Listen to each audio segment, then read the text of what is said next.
This BBC is a little bit old. It just kept getting pushed back about a week or so. But I want to follow up on the Perfection of Generosity retreat. And one of the things that we were asked to talk about was, what are some barriers to generosity? And at the time, I hadn't thought of this, but it later came to me that a general mindset of scarcity, of not having enough, is a huge barrier to generosity.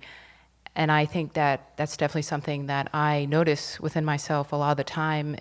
It drives miserliness and attachment, fear of not having enough time, enough energy or resources.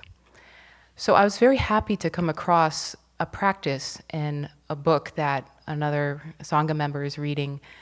It's called Braiding Sweetgrass, and it's by a woman named Robin Kimmerer. She's a professor of biology at State University of New York, and she's also a Native American. And her book is about raising awareness of humans' interconnectedness with all forms of life on Earth as a way of helping us to stop destroying the Earth, basically.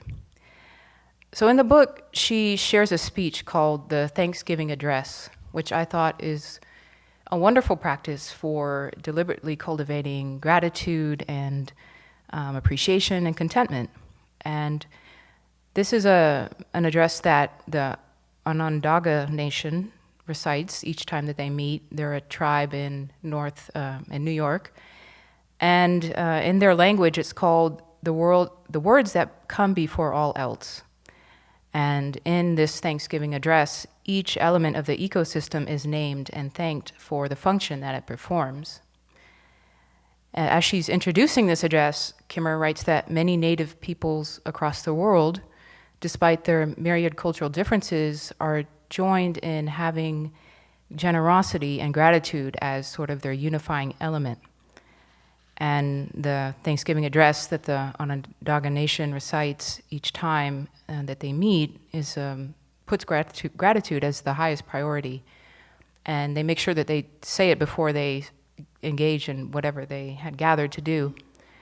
So again, I want to share some portions of this address as a meditation on how to cultivate a sense of gratitude and connection to all the sentient beings and the plants that our lives depend upon.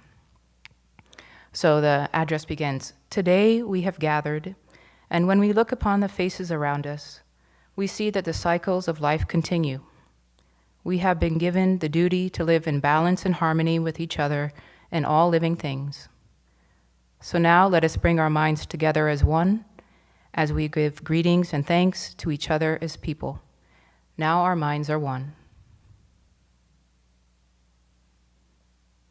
We are thankful to our Mother the Earth, for she gives us everything that we need for life.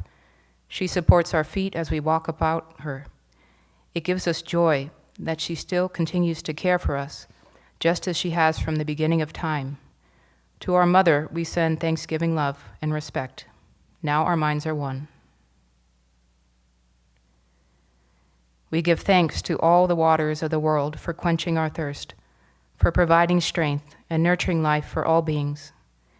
We know its power in many forms, waterfalls and rain, mists and streams, rivers and oceans, snow and ice.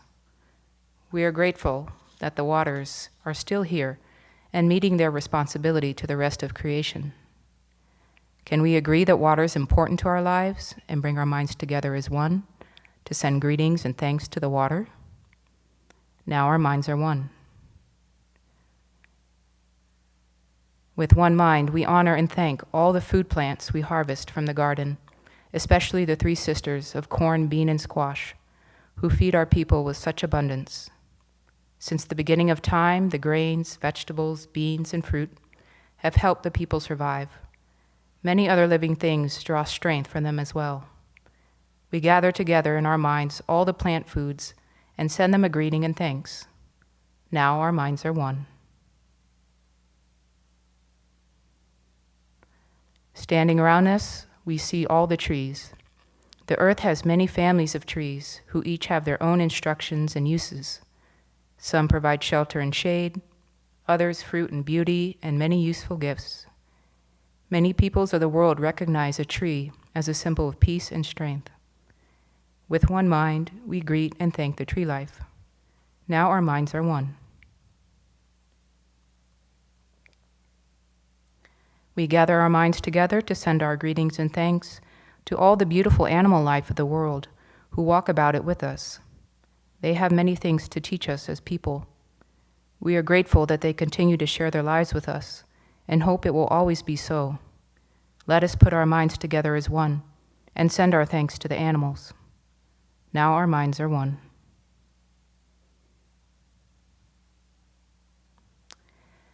The address is quite long, and it goes on to thank stars, medicinal plants, birds, fish, berries, the four winds, the sun and the moon, thunder and lightning, and so on. And people who hear it for the first time tend to start looking at their watches and scratching their heads thinking, okay, when is this going to end? But Kimmerer points out that this mindset of giving thanks and appreciation is one that is kind of different than ours of usual, get it over with, we want to move on to the next thing, abbreviate it, summarize it, and we minimize so much of our life in the process. We don't savor and appreciate each moment.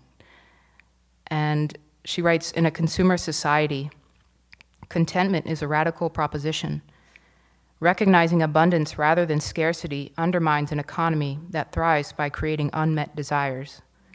Gratitude cultivates an ethic of fullness, but the economy requires emptiness. The Thanksgiving address reminds you that you already have everything that you need. And it also helps to create or cultivate humility within human beings, because it really draws attention to the fact that we're dependent on all other forms of life for our sustenance, and that we're not in charge of the world, and there's so much beyond our control. And then contrasting this address with the Pledge of Allegiance, which replaces the address in Onondaga schools, Kimmer asks, what happens to nationalism, to political boundaries, when allegiance lies with winds and waters that know no boundaries, that cannot be bought or sold? And then here's two more verses. We put our minds together and give thanks to our oldest grandmother, the moon, who lights the nighttime sky. She's the leader of women all over the world, and she governs the movement of the ocean tides. By her changing face, we measure time, and it is the moon who watches over the arrival of children here on earth. Let us gather our thanks for Grandmother Moon together in a pile, layer upon layer of gratitude, and then joyfully fling that pile of thanks high into the night sky, that she will know. With one mind, we send greeting and thanks to our grandmother, the moon. We gather our minds to greet and thank the enlightened teachers who have come to help throughout the ages. When we forget how to live in harmony, they remind us of the way we were instructed to live as people. With one mind, we send greeting and thanks to these caring teachers. Now our minds are one.